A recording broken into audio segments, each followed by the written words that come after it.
বন্ধুরা, আজকে দিনটা শুরু করছি টিফিন। ছেলে সকালে স্কুলে বেরোবে, সেই জন্য তাড়াহুড়ো করে কোনো রকমের টিফিন করে দিতেই হয় প্রতিদিন।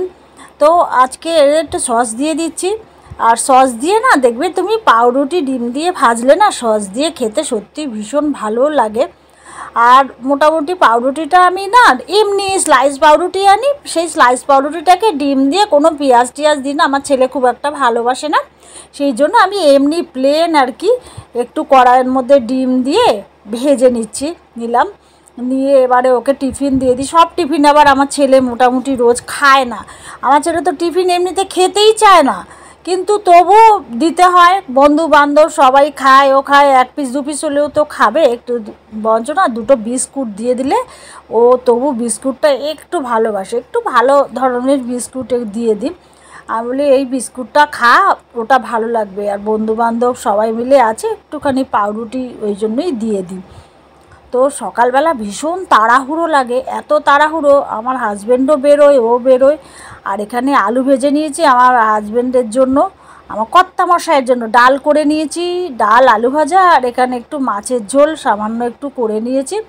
হ্যাঁ, ওর যাতে কাজে নিয়ে বেরোতে পারে, শুধু ওর জন্য। এটা আমাদের জন্য না, আমাদের রান্নাটা আবার বেলাতে হবে।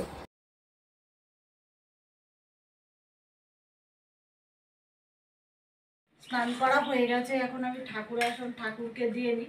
আমি আবার সকালবেলা ঠাকুর না দিলে না আমার ভালো লাগে না, ওই জন্য আমি সকালবেলাতেই কাজকর্ম সেরে আগে ঠাকুরকে দিয়ে ঘর মুছে ঠাকুর দিয়ে তারপরে আমি অন্য সব কাজ করি।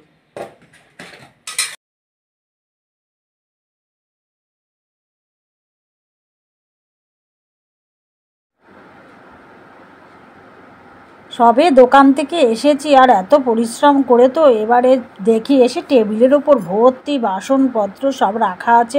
ঘরে তো কেউ নেই, আমি একাই রয়েছি, সেই জন্য তাড়াতাড়ি করে বাসনপত্রগুলো নিয়ে চলে যাচ্ছি। আবার তো দুপুরে রান্না করতে হবে, এবং কয়েকজন বলেছে যে দুপুরবেলা খাবার নেবে, সেই খাবারটা তৈরি করতে হবে। একটু তাড়াহুড়ো আছে, তো তার জন্য কাজগুলো একটু জলদি করতে হবে। আর এখানে তোমার টেবিলটা, আমি নতুন টেবিল কিনেছি জানো। আমার ছেলে কী করেছে, যে আগে যে টেবিলটা ছিল সেই টেবিলটার উপর উঠে বসেছে। প্লাস্টিকের ছিল তো, ফাইবারের, তো টেবিলটা বসে সব শুদ্ধ নিয়ে পড়ে টেবিলটা ভেঙে গেছে। সেই জন্যই টেবিলটা কিনেছি। কী করব, ফ্রিজটাও পরিষ্কার করে নিই। আর এই ফ্রিজটা এত হালকা কালার না, খুব তাড়াতাড়ি রঙটা কেমন সাদা সাদা হয়ে যায়, ওই জন্য রোজ একবার করে ফ্রিজ মুছতে হয়।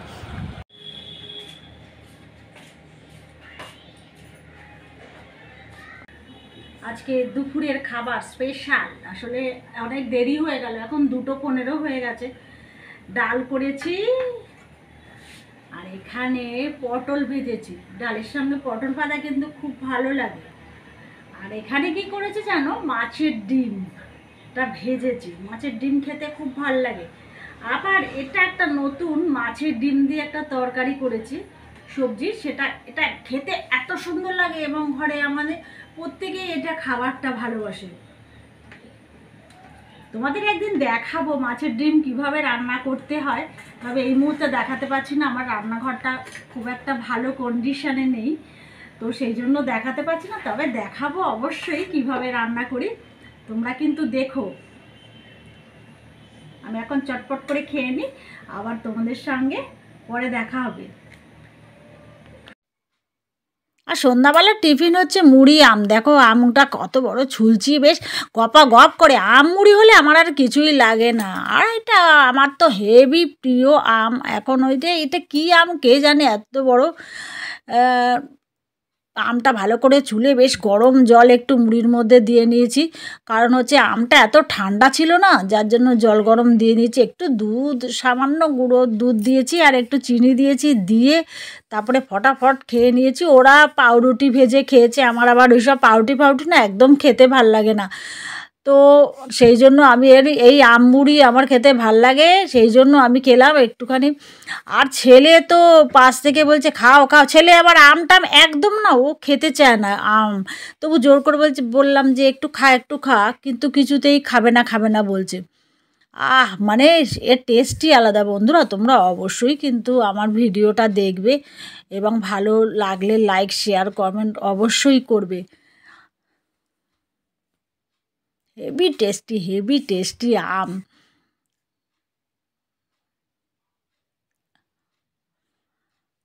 আমের আঁটি খাওয়ার মজাটাই আলাদা। আঁটি মানে এই ছোটোবেলায় এই আঁটি নিয়ে কত ভাই বোনেদের মধ্যে ঝামেলা হতো, যে আমি আঁটি খাবো, দাদা বলতো আমি আঁটি খাবো, সবাই।